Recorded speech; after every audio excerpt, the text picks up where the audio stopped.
heard a lot about Jose's story, which reminds me a lot of my story. I just want to be an encouragement to him today. Get to know him a little bit, spend some time with him, hang out.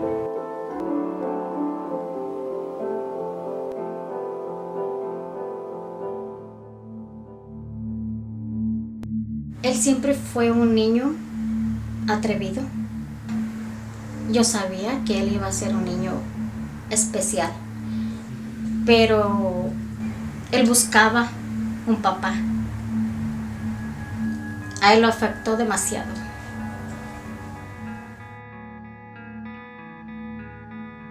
I was 13 when I had my first drink. It was at a party. I was always a shy kid.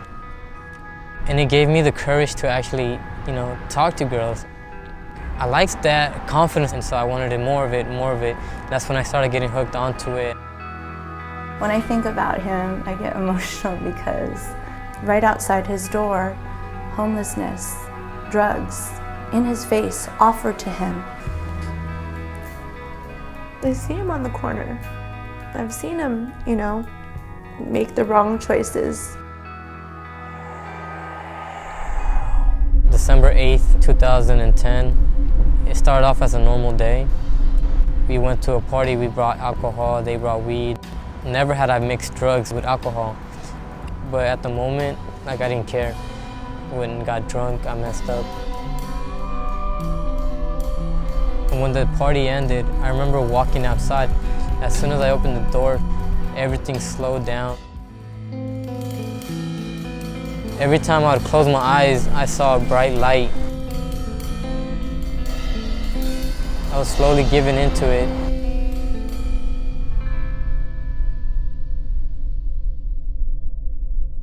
The paramedics rushed in, and I saw my mom for the first time. It seemed as if she saw her son dead. My heart just pretty much shed to pieces.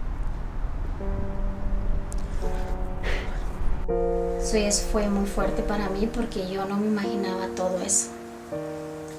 Y yo en vez de sentirme molesta o algo, me sentí decepcionada de mí misma. Sentía que como madre había fallado. For my actions, I could have lost everything. My mom, most importantly.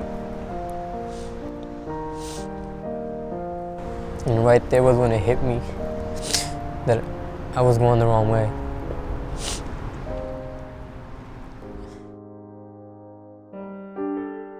So I knew Jose for 9 years now as a teacher and a coach. All he thought about was basketball, his second life. Every time I stepped on the court, my mind would just go blank and I would just focus on what was ahead of me. Drinking or smoking or whatever it was. I didn't need all that. I just needed a ball and a hoop. Él juega con el alma, corazón y todo.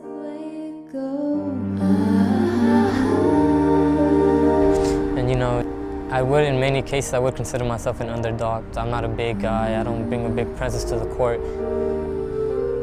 Some of my role models in the NBA, they're people that when you take first glance at, you don't expect much from them. Such as Jeremy Lin. To become one of the first players to come from Palo Alto, what did it take for him to actually overcome all the obstacles that he went through? Man, when things are rough, I like Romans 5:3-5. It's about how through your suffering, the end goal is joy. I was ready to quit many times. The toughest obstacle was probably finding someone that would give me a chance. And there were people who, had to call me and be like, you're gonna show up tomorrow and you're gonna go to practice. You're not gonna quit.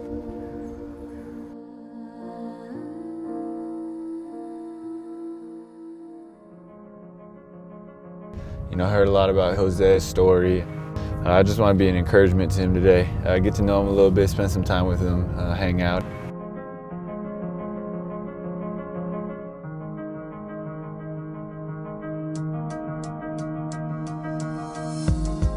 He's out there, he thinks he's just doing drills for the camera, and so I'm gonna try to surprise him. Yeah, we'll see how it goes.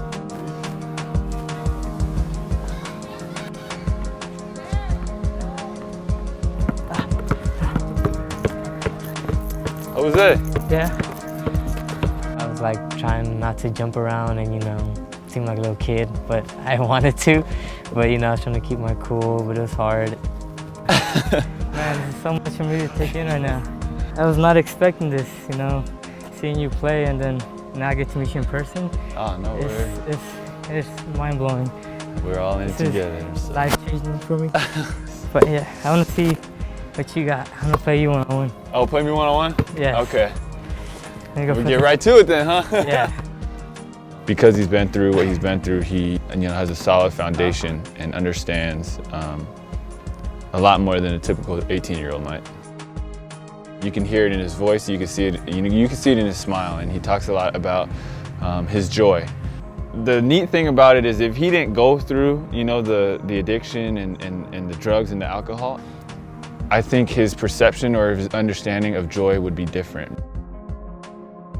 I've caused my parents so much pain, and I caused myself a lot of pain. I had to suffer, but I still have faith in God. I still pray every night before I go to bed, because that night, I could have easily gone ran over in the streets, but someone was looking over me that night, Suffering can look like a lot of different things, but everything always happens for a reason. I still get haunted by that day, I can still hear my mom cry. But that motivates me to keep going and finishing strong and going to college and making them proud. Yo siempre se lo he dicho, seas lo que seas, eres mi orgullo y así va a ser siempre. Nunca es tarde.